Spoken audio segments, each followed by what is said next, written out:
Hello students, in our last video we have discussed about decomposition reaction और आज का topic जो है हमारा decomposition reaction के अकॉर्डिंग ही है and today we are going to discuss about activity 1.7. It is an important activity of this chapter क्योंकि काफ़ी क्वेश्चंस इसमें से अराइज हो सकते हैं। जैसे कि सबसे पहले एक्टिविटी देखिए क्या है। Firstly they have taken a plastic mug, उन्होंने एक प्लास्टिक मग लिया, वहाँ हमारे पास टू होल्स आर देयर। हाँ जी, जैसे कि यहाँ 2 होल्स किए उसके और यहाँ आपको ब्राउन सा कुछ दिख रहा होगा और उसमें है हमारे पास रबड़ के स्टॉपर्स, उसमें रबड़ के स्टॉपर्स डाले हैं और साथ में स्टॉपर्स के ऊपर दिस थिंग, ये हमारे पास है कार्बन के electrodes like graphite rods are there, तो उसको हमने अटैच किया है।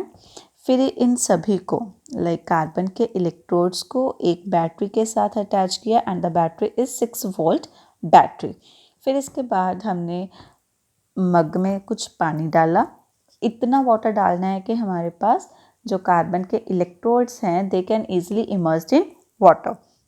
After that add some sulphuric acid in it, H2SO4 इसमें हमने ऐड किया है।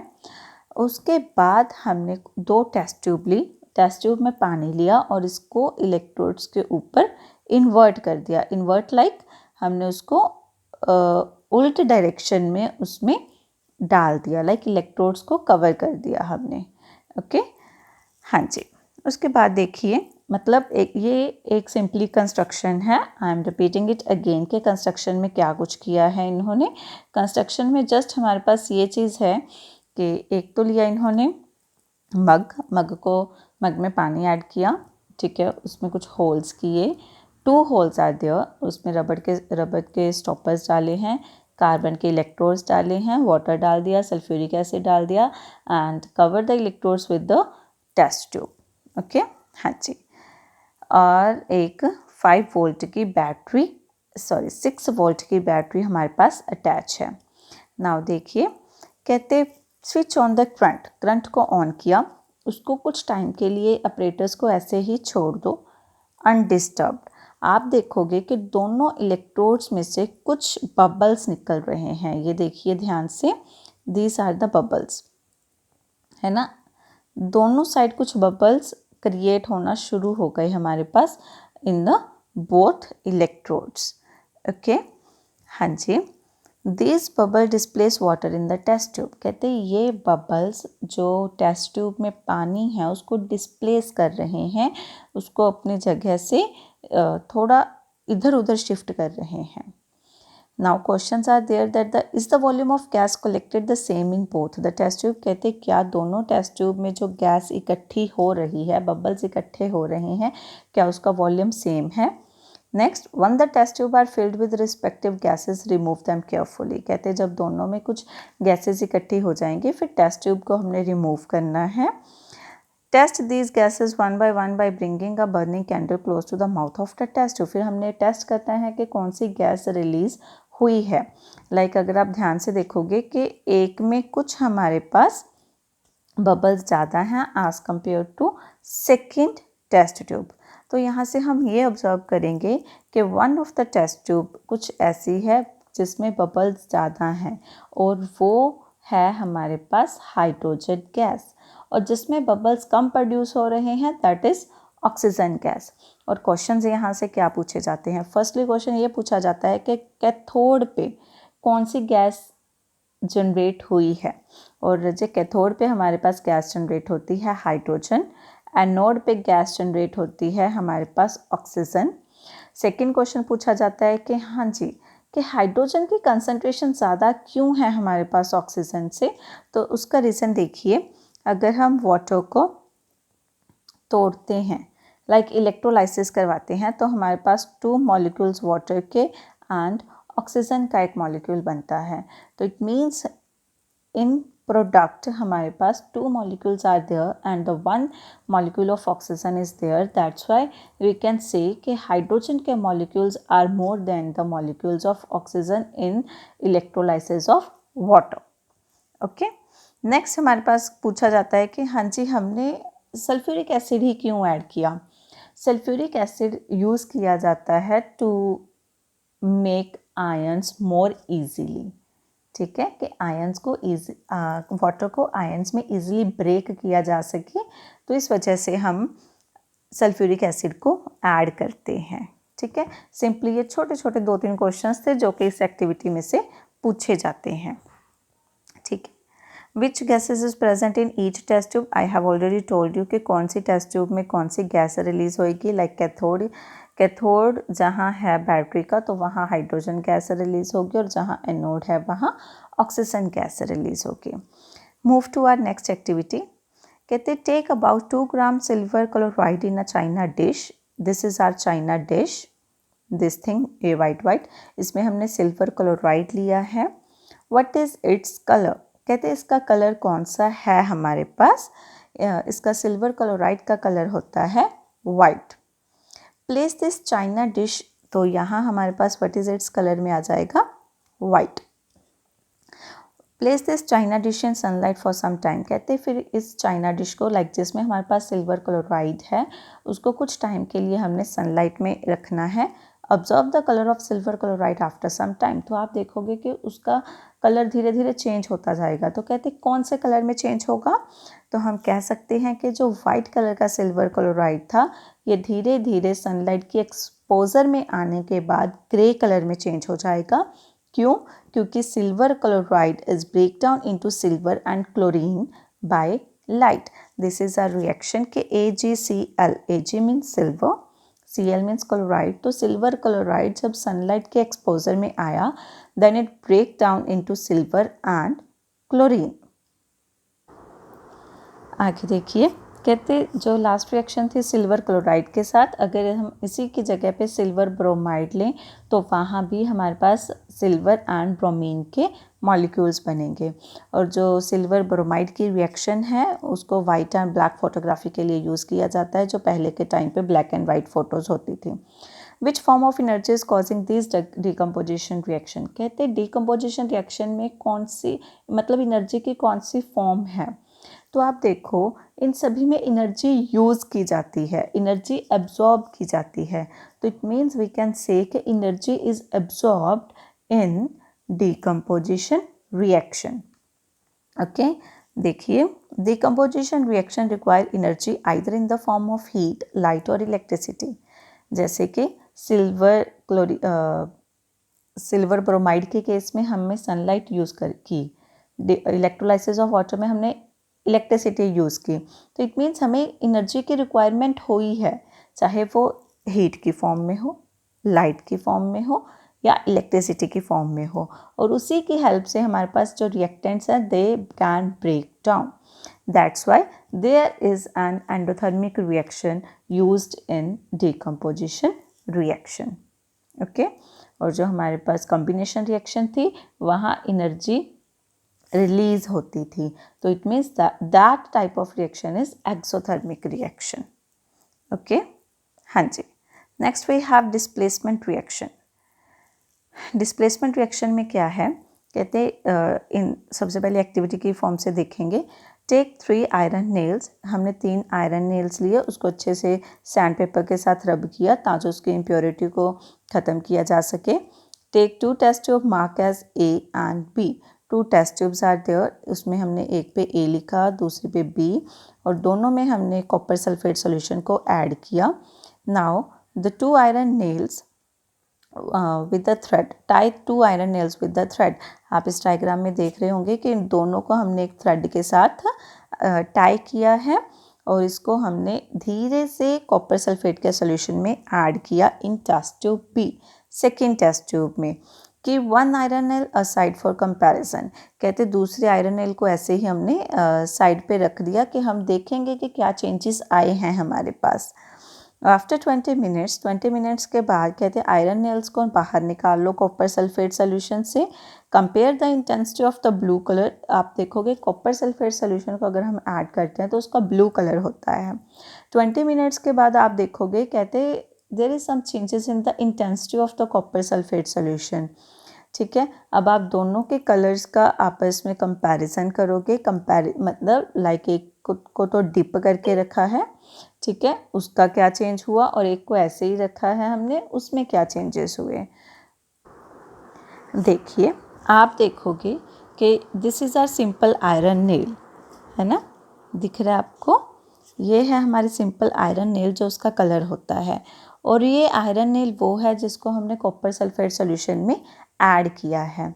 और ये सॉल्यूशन वो है, मतलब लाइक कॉपर सल्फेट सॉल्यूशन जो एक्चुअल कलर था उसका, और इसमें हमने ऐड किया था आयरन नेल, जिसकी वजह से उसका ब्लू कलर जो है वो फेंट हो गया हमारे पास। तो यहाँ देखिए, कहते हैं आयरन नेल जो है वो ब्राउनिश कलर का क्यों हुआ, और जो ब्लू कलर था कॉपर सल्फेट का वो हमारे पास फेड क्यों हुआ। तो आप यहाँ एक रिएक्शन समझिए, क्या था हमारे पास आयरन, ठीक है, उसको हमने ऐड किया कॉपर सल्फेट सॉल्यूशन में। इसमें रजे एक चीज़ समझने वाली होती है, जो आयरन होता है that is a more reactive element than copper, ठीक है, जिसकी वजह से ये ज़्यादा स्ट्रॉन्ग है। अगर ये ज़्यादा स्ट्रॉन्ग है तो ये कॉपर को कॉपर सल्फेट सॉल्यूशन से अलग कर देगा, ठीक है। अगर कॉपर सल्फेट सॉल्यूशन से अलग करेगा तो कॉपर तो हमारा बाहर निकल गया, और जो आयरन है वो खुद सल्फेट के साथ जाके ऐड हो जाएगा। तो what will be the reaction here, FeSO4 plus Cu, copper अलग रह गया और आयरन सल्फेट सॉल्यूशन हमारे पास बन गया, ठीक है। मतलब आपने बस ये चीज़ ध्यान रखनी है कि जो आयरन है that is more reactive element than copper, जिसकी वजह से उसने कॉपर को डिस्प्लेस कर दिया, हटा दिया, क्योंकि वो ज़्यादा पावरफुल है तो वो इजीली कॉपर को डिस्प्लेस कर सकता है, अपनी जगह से रिमूव कर सकता है। और इसी तरह की रिएक्शन को हम बोलते हैं डिस्प्लेसमेंट रिएक्शन। क्यों? क्योंकि आयरन ने कॉपर को डिस्प्लेस किया अपनी जगह से, that's why this type of reaction is called displacement reaction. Definition देखिए, कहते in this reaction iron has displaced और रिमूव्ड अनदर एलिमेंट, के आयरन ने किसी और एलिमेंट को रिमूव किया है कॉपर सल्फेट सॉल्यूशन से, that's why this reaction is known as displacement reactions. Some more reactions are there, like some more examples are there, like zinc plus copper sulfate, जैसे zinc भी हमारे पास ज़्यादा powerful होता है copper से, like copper की reactivity कम होती है, ठीक है। लेड है हमारे पास, वो भी ज़्यादा रिएक्टिव होता है, तो इस एग्जाम्पल्स में हमारे पास कॉपर जो है वो बाहर निकल गया। Next we have double displacement reaction, name से ही पता चल रहा है, तो इट मीन्स यहाँ दो एलिमेंट आपस में डिस्प्लेस होंगे। यहाँ देखिए, यहाँ सिर्फ आयरन डिस्प्लेस हुआ था कॉपर के साथ, अब कुछ इस तरह की रिएक्शन होगी जिसमें दो एलिमेंट्स आपस में इंटरचेंज करेंगे। देखिए, कहते we have taken a sodium sulphate solution like Na2SO4. In another test tube take about 3 ml of barium chloride add कर दिया, दोनों को मिक्स किया, क्या ऑब्जर्व करोगे। कहते हैं हम ऑब्जर्व करेंगे कि जो वाइट सब्सटेंस है हमारे पास वो वाटर में इनसॉल्यूबल है, वो नहीं घुलेगा, और जो इनसॉल्यूबल सब्सटेंस है उसके प्रेसिपिटेट बन जाएंगे, लाइक वो नीचे बैठ जाएगा, और इसी तरह की रिएक्शन को प्रेसिपिटेशन रिएक्शन बोलते हैं। These are the different things. सबसे पहले हम इस रिएक्शन के बारे में पढ़ेंगे। क्या है हमारे पास, एक तो है Na2SO4 plus barium chloride BaCl2। यहाँ देखिए, जो बेरियम है रजे वो जाके अटैच हो गया सल्फेट के साथ, और सोडियम जो है वो जाके अटैच हुआ हमारे पास क्लोरीन के साथ, तो हमारे पास बना NaCl प्लस BaSO4, ठीक है जी। यहाँ से बेरियम ने डिस्प्लेस किया सोडियम को, सोडियम ने डिस्प्लेस किया बेरियम को, that's why this type of reaction is called double displacement reaction, क्योंकि 2 टाइम्स डिस्प्लेसमेंट हुई है, बेरियम ने भी की और सोडियम ने भी की है। हाँ जी, अब देखिए, कहते व्हाट कॉज दिस, लाइक ये क्यों हुआ? क्योंकि जो बेरियम सल्फेट के क्रिस्टल्स थे, लाइक प्रेसिपिटेट थे, वो इज़ फॉर्म्ड, वो बने हमारे पास सल्फेट और बेरियम, लाइक उसके प्रेसिपिटेट्स बन गए इस रिएक्शन में। बेरियम अलग हो गया, सल्फेट अलग हो गया हमारे पास, और जो दूसरा प्रोडक्ट था सोडियम क्लोराइड, वो सोल्यूशन में ही रह गया। ठीक है, इट मीन्स बेरियम सल्फाइड के तो नीचे क्रिस्टल्स बन गए, प्रेसिपिटेट बन गए, वो नहीं घुले हमारे पास पानी में, वाइट कलर के प्रेसिपिटेट बना दिए, और सोडियम क्लोराइड जो है वो सॉल्यूशन में ऐसे ही रह गया।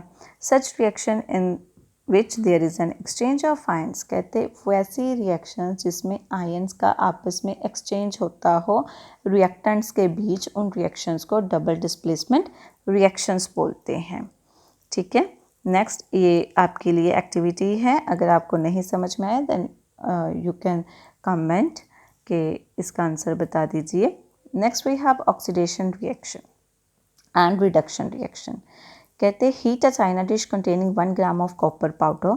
कॉपर पाउडर को आपने हीट करना है, आप क्या ऑब्जर्व करोगे?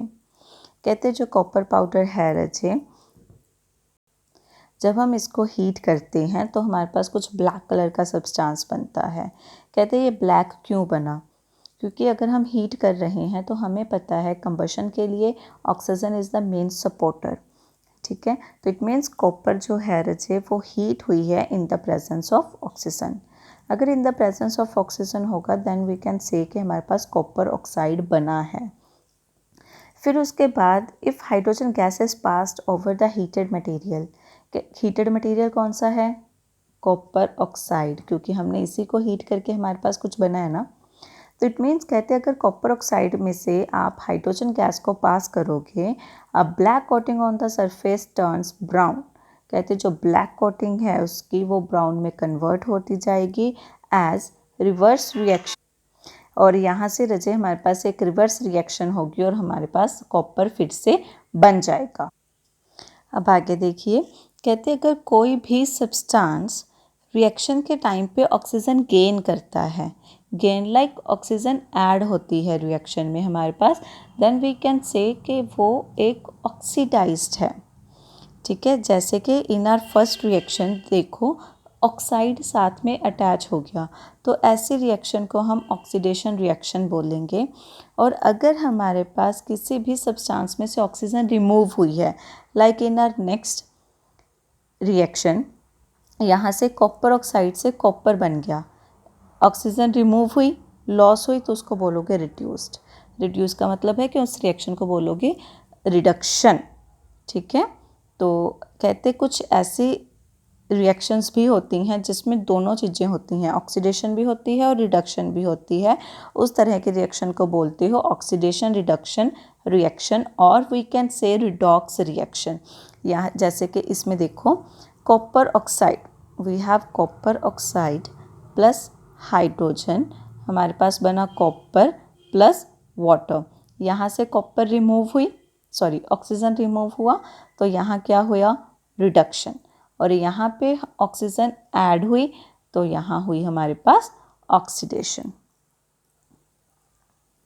ओके जी, तो कुछ हमारे पास other examples are there of redox reaction. तो सिंपली हमने इसमें ये चीज़ करनी है कि रिडॉक्स रिएक्शन होती क्या है। क्वेश्चंस यहाँ से पूछे जाते हैं कि इसमें से कौन सा सब्सटेंस है दैट गेट ऑक्सीडाइज्ड, तो आप देखोगे जिसमें ऑक्सीजन ऐड हुई है, एंड अगर पूछ लिया कि कौन सा रिड्यूस हुआ है, तो आप देखोगे कहाँ से ऑक्सीजन कम हुई है, रिड्यूस हुई है। ओके, नेक्स्ट हमारे पास है क्रोजन। क्रोजन हम बेसिकली जो हर टाइम देखते ही रहते हैं कि अगर हमने आयरन का मटेरियल, कोई भी आयरन पार्टिकल मटेरियल कुछ भी हमने मॉइस्चर में रखा, लाइक एयर में रखा, क्योंकि एयर में भी वाटर वेपर्स होते हैं, तो वो धीरे धीरे रस्टिंग होनी शुरू हो जाती है। रस्टिंग वी कैन से कि जर जिसको बोलते हो ना, वो ख़राब सा होना शुरू हो जाता है, हमारे पास ब्लैक ब्राउन की एक लेयर सी बन जाती है, तो उसको बोलते हो क्रोजन। तो कहते क्रोजन ज़रूरी नहीं है कि सिर्फ आयरन के पार्टिकल्स के ऊपर ही होता है, कॉपर सिल्वर वो भी जो मेटल्स हैं वो अटैक होती हैं due to moisture and acid. जैसे कि सिल्वर जो है, अगर आपने देखा होगा कि अगर आप सिल्वर को पहन के रखते हो ज़्यादा टाइम के लिए तो वो ब्लैक ब्लैक सी होनी शुरू हो जाती है। तो इट मीन्स क्या है कि सिर्फ आयरन ही नहीं अपना रेडिश ब्राउन कलर दे रहा, सिल्वर भी हमारे पास मॉइस्चर के साथ रिएक्ट करके ब्लैक कलर दे रहा है। और सेम एज इट इज़ के कॉपर के केस में, कॉपर के केस में कॉपर होता है तांबा, है ना। अगर आप कॉपर के केस में देखोगे तो वो कुछ ग्रीन सी कोटिंग आती है उसमें। आपने देखा होगा कि अगर हम कॉपर की कुछ रिंग डालते हैं, है ना, अगर आप उसको लाइक 1 मंथ के बाद देखोगे तो आपके फिंगर पे कुछ ग्रीन ग्रीन कलर सा आपको कुछ दिखेगा उस जगह पे जहाँ आपने रिंग डाली हुई थी। ठीक है, तो कहते क्रोसन के जो हमारे पास डिसएडवांटेज हैं कि जैसे ये ब्रिज को, आयरन रेलिंग को, शिप्स को, जो भी किसी भी मेटल से बनी होती हैं, है ना, उसको डैमेज करता है क्योंकि उसकी इलास्टिसिटी कम होती है ना, क्योंकि कुछ टाइम के बाद वो ख़राब हो जाएगा, है ना। सेकेंड थिंग क्या है कि उसकी ड्यूरेबिलिटी वो जो है वो कम होगी। Next we have rancidity. Rancidity क्या है? चलो सबसे पहले देखो कि अगर आप मार्केट में जाते हो, आपने कोई चिप्स का, लेस का पैकेट लिया है, तो आप हमेशा ये देखते हो कि उसमें जो एयर है वो हो, लाइक उसमें हवा फिल हुई हो। अगर उसमें अच्छे से हवा फिल नहीं होती है उसमें, तो आपने उसको लिया, आप उसके खाओगे, खाने के बाद आपको उसमें से कुछ फाउल स्मेल आएगी, है ना। तो इट मीन्स क्या है कि जो उसमें एयर फिल्ड है वो उस फूड को बचाती है ख़राब होने से, रेंसिड होने से बचाती है। और आप याद रखोगे कि जो पैकेट्स होते हैं, कोई स्नैक्स के पैकेट्स हैं हमारे पास, चिप्स के, कुरकुरे के, like many things are there के जो आजकल सारी चीज़ें पैकिंग में होती हैं, तो उसमें रचे नाइट्रोजन गैस फिल होती है। नाइट्रोजन गैस जो है वो फूड को रेंसिड होने से बचाती है। अगर वो एक बार नाइट्रोजन गैस निकल गई तो कहीं से तो वो होल होगा तभी निकली है ना। तो इट मीन्स जो हमारा फूड है it reacts with the oxygen, वो ऑक्सीजन के साथ रिएक्ट हो जाएगा और धीरे धीरे वो हमारे जो फूड में कुछ भी फैट्स हैं, ऑयल्स हैं, उसके साथ रिएक्ट करके फूड को स्पॉइल कर देगा। इसी वजह से हम जो फूड को तो हम पैकेट्स में लेते हैं तो उसको प्रॉपर देखते हैं कि उसमें एयर की क्वांटिटी हो। सेकंड थिंग, अगर हमने फूड को रखना है, स्टोरेज के लिए रखना है, लाइक कोई हमारे पास लेफ़्ट ओवर फूड है तो उसको अच्छे से हम एयर टाइट कंटेनर्स में रखते हैं ताकि फूड में से फॉल स्मेल ना आए हमारे पास। ओके, हाँ जी। तो this is all about our chapter number 1। I hope कि आप सभी को ये चैप्टर समझ में आया होगा। Okay, thank you and have a nice day. Thanks everyone.